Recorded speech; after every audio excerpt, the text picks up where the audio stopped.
नमस्कार जय Jagannath Shri education Odia YouTube channel को आपण मानक समस्त को स्वागत। तेरे पूर्व गत क्लास रे आमे कवितार प्रकार भेद रे थिबा हमर जो तन्मय कवितार विभिन्न विभाग गुडी को आलोचना करिथिले जेपरि भाबरे गाथा कविता गीति कविता तापरे व्यंग कविता लालिका हैला। तेबे एही वीडियो रे आज आमे आलोचना करिबा मनमय कविता बा व्यक्तिनिष्ठ कविता काहाको कुहा जाय थाए एवं तार सब विभाग गुडी को कोन रहिछि। तेणु करी वीडियो को प्रथम रे शेष जाय देखंतु एवं बिना स्किप रे देखंतु। तेबे मनमय कविता बा व्यक्तिनिष्ठ कविता बा गीति कविता काहाको कुहा जाय।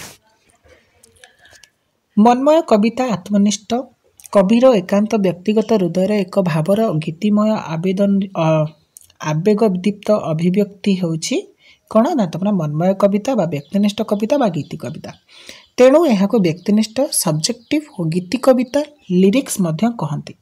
गीति कवितार कविर भावोच्छ्वास परिस्फुटित व्यक्तिगत हृदयर भावानुभूति एथिरे प्रकाश पाई थाए।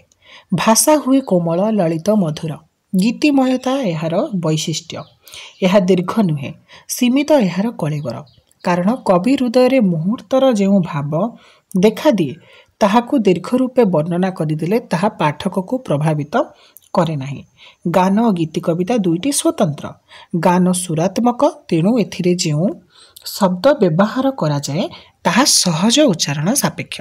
तेबे बुझी पारलो कि गीति कवितार जो शब्द गुड़िक व्यवहार करा जाए ताहा अति सहज उच्चारण रे करा जाय थाए।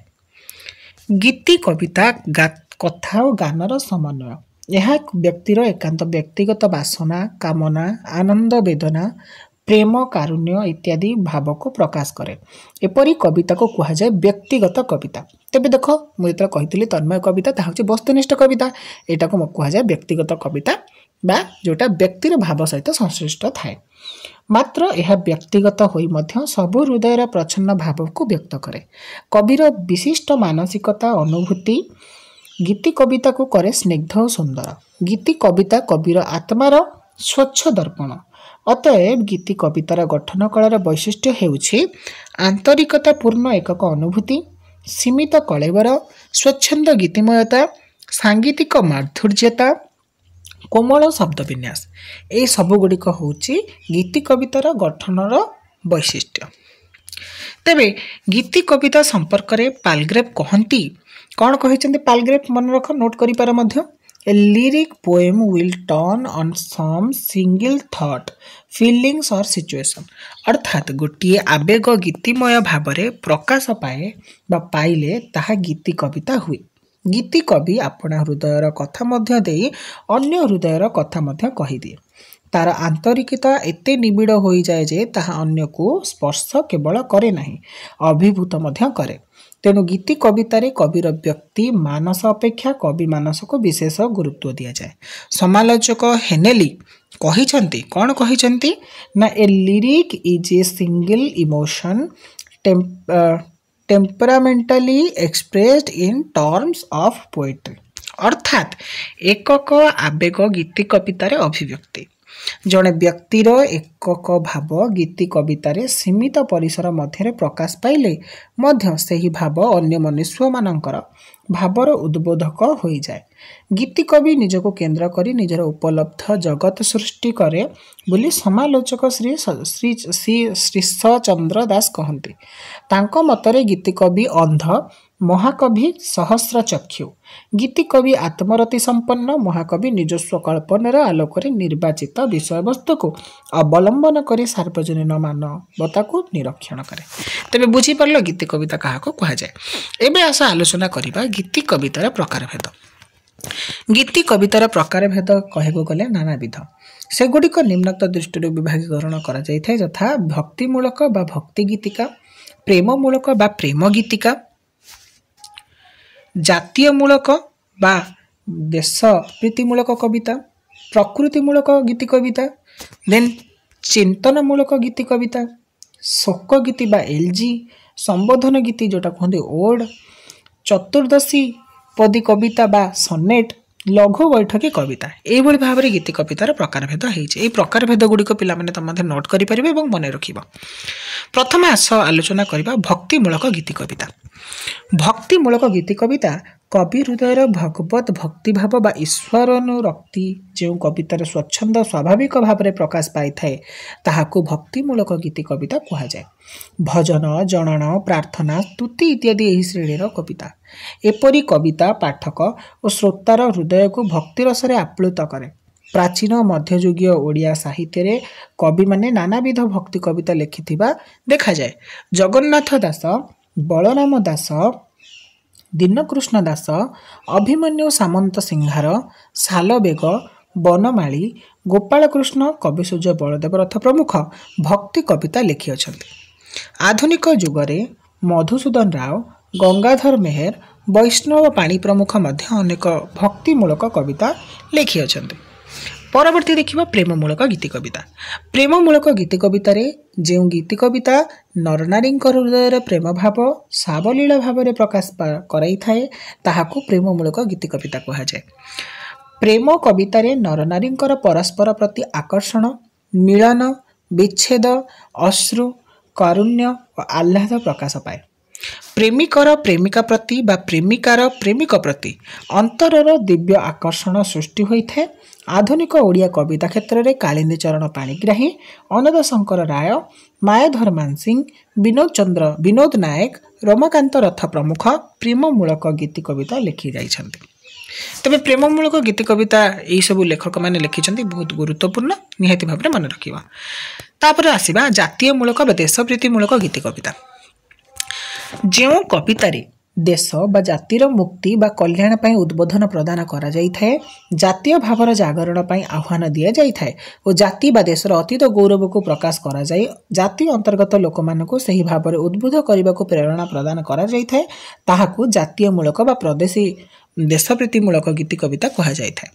कविवर राधानाथ रायकर शिवाजी उत्साह वाक्य, मधुसूदन दासंकर उत्कल संतान, गोदावर्ष महापात्रंकर उठ कंकाल, कुंतला कुमारी सावतंकर उत्कल वंदना इत्यादि देशप्रीति बा जातीयमूलक गीतिका। भारतर बा भारतवर्षर स्वराज आंदोलन समय बहु कवि जातीयमूलक गीति कविता लिखिथिले। वीर किशोर दास, बांछानिधि महांती, कांत कवि लक्ष्मीकांत महापात्र प्रमुख बहु कवि देशप्रीतिमूलक गीतिका सेतेबेले अपूर्व सिंहरण सृष्टि कर देथिला। एबे आसीबा आमे प्रकृतिमूलक गीति कविता। जो कवितारे अंतः प्रकृति बहिर्प्रकृति सरल सावलील भाव रूप नहीं थाए, कविर एकांत व्यक्तिगत हृदयर प्रकृति प्रीति रसायनित होई आत्म प्रकाश करिथाए ताहाकू प्रकृतिमूलक गीति कविता कहुए। एपरी कवितारे कवि और प्रकृति एकात्म होइथांती, प्रकृति होई जाय जीवंत व्यक्तित्वमय। राधानाथ राय, गंगाधर मेहर, नंदकिशोर बल, फकीर मोहन सेनापति, कुंतला कुमारी सावत, राधामोहन गड़नायक प्रमुख अनेक प्रकृतिमूलक गीति कविता लिखि जाइछन्ति। तापर आलोचना करिबा चिंतामूलक गीति कविता। जो कवितारे कवि हृदयर एक विशेष दार्शनिक तत्व बा चिंता प्रकाश पाई थाए, जीवनर रहस्य बा अतीन्द्रिय भाव प्रकटित होइथाए, जीवन और मृत्युर चिंता सहित ईश्वर सहित मनुष्यर संपर्क फुटी उठे ताहाकू चिंतामूलक गीति कविता कहुए। एपरी केतक गीति कविता को रहस्यवादी कविता मध्य कहुए।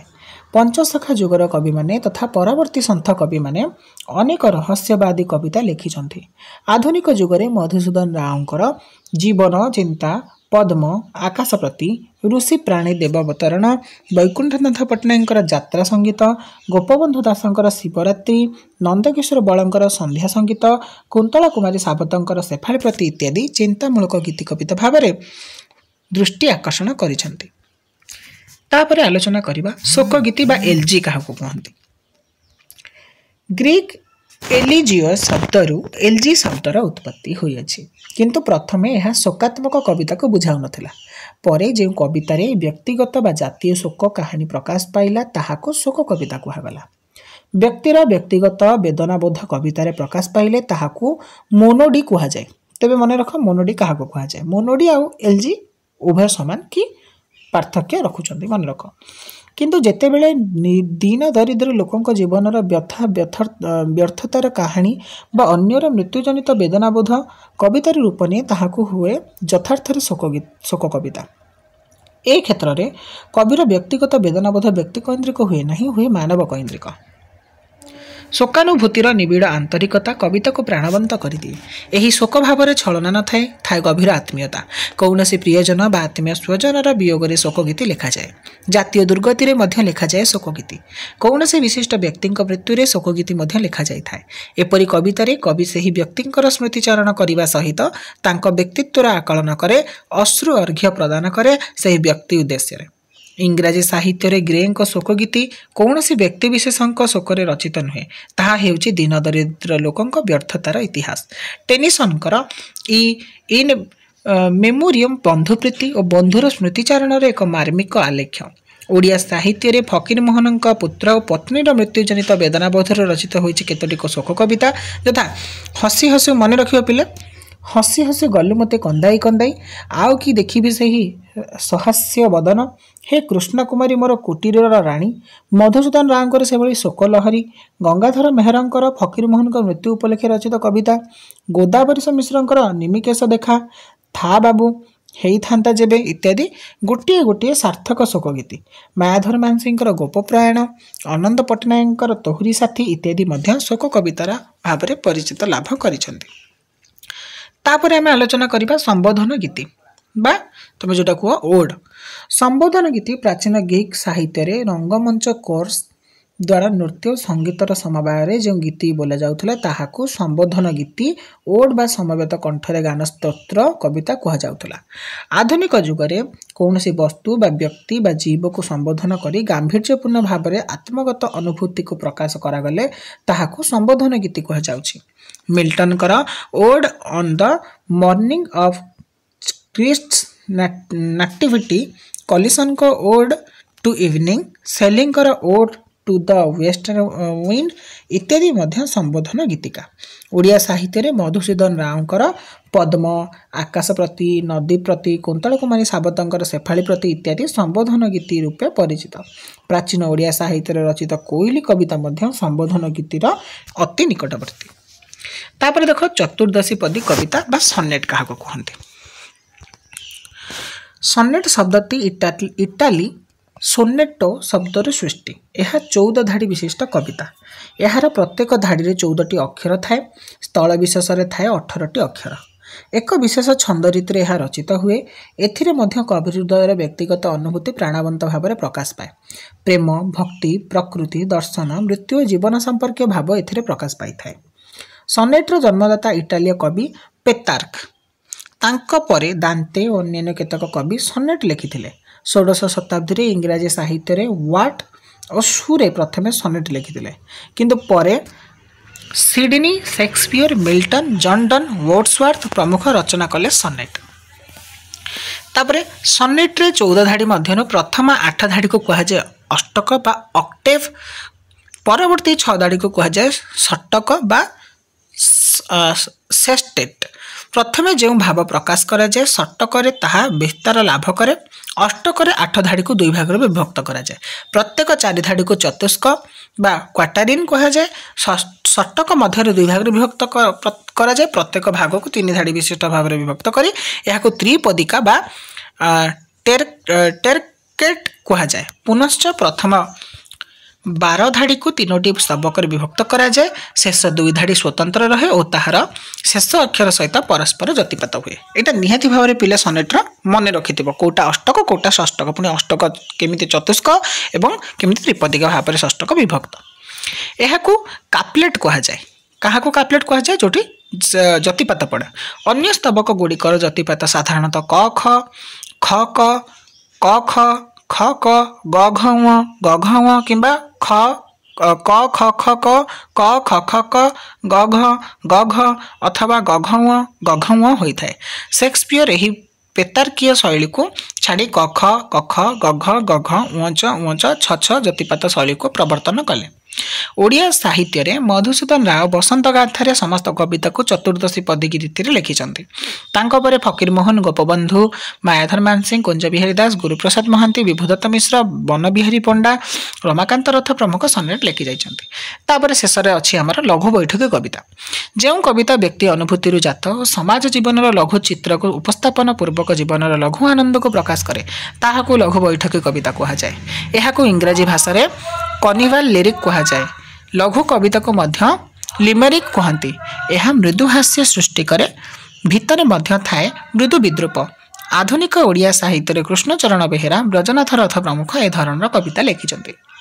तेरे पिला माने आज यही भिडियो तुम अलमोस्ट जानीगल गीति कवितार प्रकार भेद केतोटी, गीति कविता क्या कहुए, तार विशेषत्व कौन, ता सहित संबोधन गीति कौन, तापर तुम चतुर्दशी पदी कविता कौन, ता सहित तुम कौन ना तुम जो रोचे अन्य जो विभाग गुड़िक बा देशात्मक बुद्धि गीति कविता कौन, शोक गीतिका कौन, यही भाव में तुम गीति कवितार प्रकार भेद बा मनमय कवितार विशेष प्रकार भेद जापर। जदि भिडियोटी भल लगी निहाती भाव में भिडियो को लाइक करदेव पिलाने, जदि चैनल नुआ करी आसीच ताहले निहाती चैनल को सब्सक्राइब करदेव और भिडियो को जिते पारछ सेते शेयर करदेव। तेबे देखा हम आउ गोटे नूतन भिडियो नूतन क्लास रे जोठी आम आउ किछि कवितार किछि गुरुत्वपूर्ण विषय को आलोचना करबा। से पर्यंत मते विदाय दियंतु। आम सहित से भाव में जोड़ी ही रही था और भल पाइबा दे रखु था। रहिली। जय जगन्नाथ। वंदे उत्कल जननी।